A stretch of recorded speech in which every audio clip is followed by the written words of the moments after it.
example about tax and taxes planning. So what is tax?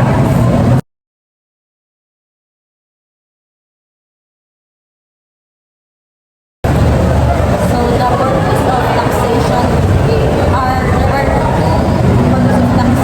includes the revenue or the fiscal purpose and the non-revenue or the regulatory purpose. So first is the revenue or the fiscal purpose. The main goal of taxation is to raise money for the government, and this money is used to fund public service like education, security, and healthcare. The non-revenue or the regulatory purpose is taxes also help control the economy. The government uses taxes like tariff or progressive tax rate. What is income taxation?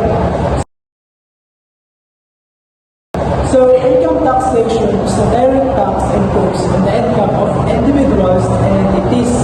So, it means muli siyang ma-earn na income sa mga individuals or sa mga entities or mga organization or businesses.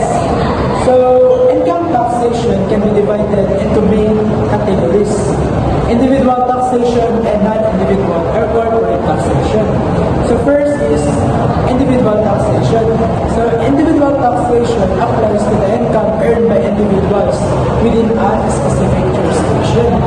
So muna sila mga individual mag-earn of money and for income na kanila is first is compensation income.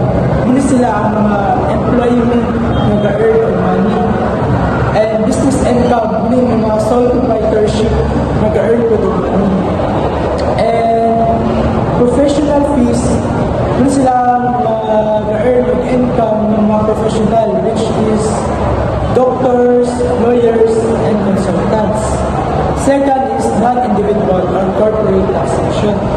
So, ang non-individual taxation, kaya sila ang mga entities or mga organization or businesses na ga-earn of income.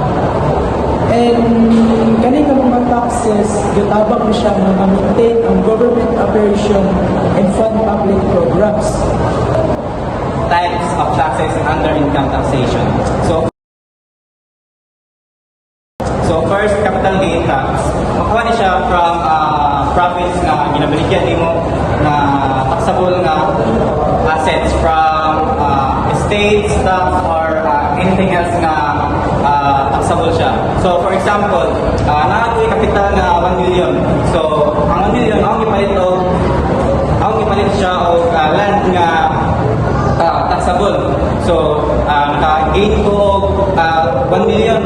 So total of 2 million na kay from capital plus gain ako is 1 million equals 2 million. So katong gain is na siya tax value of 10%. So 10% sa 1 million. So naay 100,000 nga tax value. So mao na siya ang capital gain tax. So second, income taxation. This taxation is i-add mo tanan profits nga sa isa ka tuig. So mao na siya ang imong i-base kung mulampas ba ang imong sweldo sa isa ka tuig sa naay gina-base nga tax table. So kung ang imong sweldo nga under lang sa 250,000, dili siya magbayad sa tax. So exempted siya. So second, income tax. So kani nga tax is i-book ni siya year nga makuha nimo, tapos kung imo na siyang iantanan, mag-base na dayon sa tax table.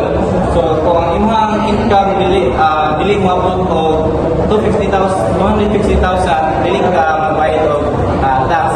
So na may gina-base ang BIR nga tax payable. So kung ang imong income lapas o 250,000 pataas, so nanakay tax na ginabayaran. So for example, kung taas na po ang imong sweldo, mataas po ang imong tax. So next, withholding taxes. Mo ni siya ang taxes nga ginadidaktaan before ihatag or before ma-receive ang iyang sweldo. So there are three main types of withholding taxes. So first, withholding tax on compensation. So mo ni siya ang salary sa employment na ginakuhaan dahil before nila ihatag ang ilang sweldo. So next, expanded withholding tax. So mo ni siya ang tax nga collected in advance sa ilang payment. So for example, kani siya nga tax is applicable din siya sa mga businesses, mga professionals. So for example, nag-hire sa company o sa lawyer kay tungod sa ilahang mga papers para masikaso na. So ang company magbayad og 50,000. So na siya tax value nga 10%. So makuhaan din to siya before ihatag ang sobra sa katong payment. So next, final withholding tax. Final withholding tax is deduction from the source of income. So applicable kang gyapon siya sa certain payers. So mga depositors, investors o mga uban pa. So for example, nag-invest ko o kwarta sa bangko nga kakataas ang interest. So nakoy 1K kada year for interest. 1 year nga interest is 1K. So katong 1K nato siya ay tax value nga 20%, kuhaan to daan sa 20% kung sa ihatag sa katoang investors. So ma-deposit ang katong sobra sa iyang account ko dayon. So next, fringe benefit tax. Mo ni siya ang tax nga inahatag sa company. Dili ni siya additional nga salary pero ang kumpanya or ang employer nga maghatag sila benefits add-on sa ilahang pagka like sobra ka loyal ang ilahang pagkatrabaho o kanang pila na siya ka years. So naka-decide ang company nga hatagan siya og benefits. So for example, company car. So ang company car kato ang sakyanan na ay bayaran ng tax of 35%. 35% sa worth of 1 million nga sakyanan. So ang 35% sa 1 million is 350,000. So katong 350,000 ang company ang magbayad ato. So ang benefits nga nasa employee naghatag sa company, wala na siya binabayaran ng tax bahin sa iyang sakyanan. So, transfer of taxation. This refers to the taxes paid when ownership of property is passed from one person to another. This helps the government generate money and regulate property transfer. This includes the donor's tax. This is a tax on a gift or donors. If a person gives property or money to another person while they are still alive, a tax must be paid. Usually, the giver pays the tax, but if dili sila makabayad, the receiver may be responsible sa ilahang tax. Ang estate tax, this is a tax on the property and money left by a person who has passed away. Before the heirs can receive their inheritance, they must pay this tax. The Bureau of Internal Revenue or the BIR is muna silang mag-collect and manage the estate taxes. So what is local taxation? So it means that local governments like those in cities, provinces, or towns, barangays, who collects money from people and businesses to pay for services and projects within the area. First is real property tax. So if you own a land or a building, you should need to pay this tax. And second is special education from tax. So this is an extra 1% on tax on their property.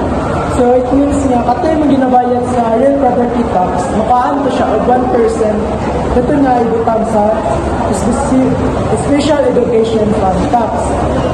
And third is idle land tax. So, if namay yuta na wala gigamit or na-develop, magbayad yapon mo og tax. Okay, if dili mo magbayad og tax, na possibility nga inyong yuta paon sa government. Pero paon nila, pero bayaran mo. And also, na yung possibility nga mapinalty mo. And other privilege tax. So, ano nga tax kay small tax rin siya na like yung mga delivery trucks, local amusement activities, or certain professional services. And for municipalities, na siya yung duha ka taxes, which is community tax. So, ang community tax can also called as cedula. So, ano siya nga tax? Kaya small tax na naman siya sa mga people or mga businesses nga puyo within the area bitaw. So, meron na siya o membership fee. For example, namoy ka ng business sa inyong lugar. So, need mo magbayad ng community tax para long term inyong business dito sa within the area. And local business tax. So, kanil local business tax kaya hindi siya ang businesses na gabayad sa city or town kung sila ba-operate. So, in short, local taxes are the funds that help your local governments keep the community running smoothly, paying for schools, roads, and other important services. So, documentary stamp tax. Mao ni siya ang tax para sa mga documentations sa mga transactions o loans na na-illegal nga obligations o responsibilities o na-apit siya yung financial o commercial value. Para na magpalit ka o balay na mag-give-time for mga deed of sale, so kailangan tawag bayad o DST or documentary stamp tax para ma-legalize o ma-validate ang property sale. Excise tax, mao ni siya ang mga tax nga ginag-grant sa government sa mga pili lang ang mga products. Mao ni ang mga products na dili makaayo sa ato ang society and para sa ato ang mga tao. Para ng sigarilyo kanang mao ginataasan ang price sa sigarilyo kay para malas na tao consume sa sigarilyo kay dili siya makaayo sa ato ang health o sa ato ang environment. Pareha po na ng mga alcoholic beverage, mga diesel. So guys, I'm the one who explained the calculation of income tax liability using a tax calculator. So first nato i-discuss guys kaning table. This table is kanang main guide nimo nga para makuha ni para nakay kumbaga guide na sa imong pag-compute na sa imong tax. So we have a problem here na Jopay, an employee of FINMA, is earning 35,000 monthly. Jopay contributed to the SS, PhilHealth, and HDMF amounting to 34,200. The employer of Jopay has already withheld 15,000 of the income tax in advance. Jopay also operates a convenience store while she offers bookkeeping services to her clients in 2023. Her gross sales amounted to 800,000 in addition to her receipt from bookkeeping services of 300,000. She incurred cost of sales and operating amounting to 600,000 and 200,000 respectively, or a total of 800,000. Thank you for listening. Bye!